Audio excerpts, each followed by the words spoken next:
তথ্য প্রযুক্তির অবাধ প্রবাহ, কৃত্রিম বুদ্ধিমত্তার সীমাহীন ইতিবাচক এবং নেতিবাচক প্রভাব আমাদের নতুন প্রজন্মের সামনে একদিকে যেমন জ্ঞানের দ্বার উন্মোচন করে দিয়েছে, অপরদিকে মূল্যবোধ হারিয়ে বিপদগামী হওয়াও পথ উন্মুক্ত করেছে হয়তোবা। এমন একটি জটিল বাস্তবতায় কাজী নজরুল ইসলামের আমি হব সকালবেলার পাখি, সবার আগে কুসুমবাগে উঠব আমি ডাকি, কিংবা থাকবো না কো বদ্ধ ঘরে, দেখবো এবার জগৎটাকে কেমন করে ঘুরছে মানুষ যুগান্তরের ঘূর্ণি পাকে। এই ধরনের নৈতিক মূল্যবোধ সম্পন্ন ছড়া বা কবিতা আমাদের প্রজন্মের সামনে আশার আলোক পত্রিকা নিয়ে হয়ে উঠতে পারে।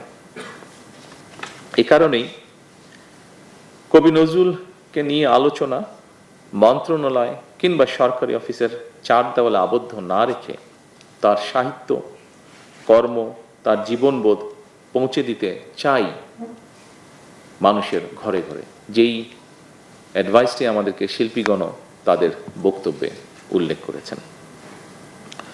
কবি নজরুলের জীবন ও কর্ম, তার চিন্তা, দর্শন ছড়িয়ে দেওয়া প্রয়োজন প্রজন্ম থেকে প্রজন্মতরে।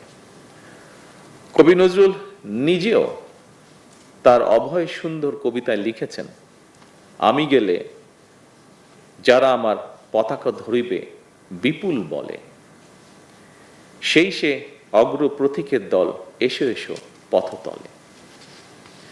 উপস্থিত সুধীবৃন্দ, নজরুল বর্ষ উদযাপনে বছরব্যাপী কর্মসূচি আজ থেকে আনুষ্ঠানিকভাবে শুরু হতে যাচ্ছে। ফলে সাহিত্য সম্মেলন, গবেষণা সেমিনার, সাংস্কৃতিক উৎসব, নজরুল সঙ্গীতের আসর, প্রকাশনা কার্যক্রম, নাট্য উৎসব এবং চিত্র প্রদর্শনী সহ নানা আয়োজনের মাধ্যমে জাতীয় কবির সৃষ্টিকে জনপরিসরে আরো বিস্তৃতভাবে তুলে ধরার একটা উপলক্ষ তৈরি হয়েছে। ডিজিটাল মাধ্যমেও আজকে যেরকম আমরা ডিজিটাল মাধ্যমে মোটামুটি সারা দেশে এই অনুষ্ঠানটি উদ্বোধন করছি, সে একইভাবে ডিজিটাল মাধ্যমে তার সাহিত্য এবং সঙ্গীত সংরক্ষণ এবং তার সাহিত্যকর্ম আন্তর্জাতিক পরিসরে আরো বিস্তৃতভাবে প্রচারের সুযোগও কিন্তু তৈরি হয়েছে।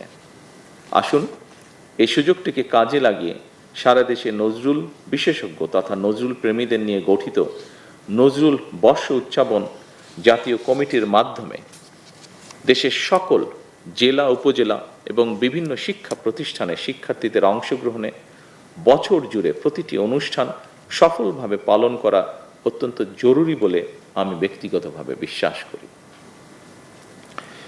উপস্থিতিবৃন্দ, যারা নজরুল বিশেষজ্ঞ তারা কবিকে নানাভাবে নানা বিশেষণে ভূষিত করে থাকেন। একজন রাজনৈতিক কর্মী হিসাবে আমার কাছে মনে হয় আমাদের জাতীয় কবি কাজী নজরুল ইসলাম হলেন বাংলাদেশের মন। আমাদের জাতীয় কবি কাজী নজরুল ইসলাম যেমন বলেন, গাহি সাম্যের গান, সেখানে আসিয়া এক হয়ে গেছে সব বাধা ব্যবধান, সেখানে মিশেছে হিন্দু, বৌদ্ধ, মুসলিম, খ্রিস্টান। অপশক্তি নিজেদের হীন দলীয় স্বার্থে মানুষের মধ্যে বিভেদ, বিরোধ সৃষ্টির অপচেষ্টা চালালেও সবাই মিলেমিশে থাকাই বাংলাদেশের মানুষের আবহমান কালের মূল্যবোধ। বর্তমান সরকারও এমন এক রাষ্ট্র এবং সমাজ বিনির্মাণের লক্ষ্যে কাজ করছে, যেখানে ধর্ম, বর্ণ নির্বিশেষে প্রতিটি মানুষ নির্বিঘ্নে নিরাপদে বসবাস করবে। শুধু মানুষের এই নিরাপত্তা নয়, আসুন কোনো প্রাণীও মানুষের হিংস্রতার শিকার যেন না হয়, বর্তমান সরকার সেটিও নিশ্চিত করতে চায় এবং আপনাদের সকলের সহযোগিতায় সরকারের পক্ষে সম্ভব সেটিকে নিশ্চিত করা।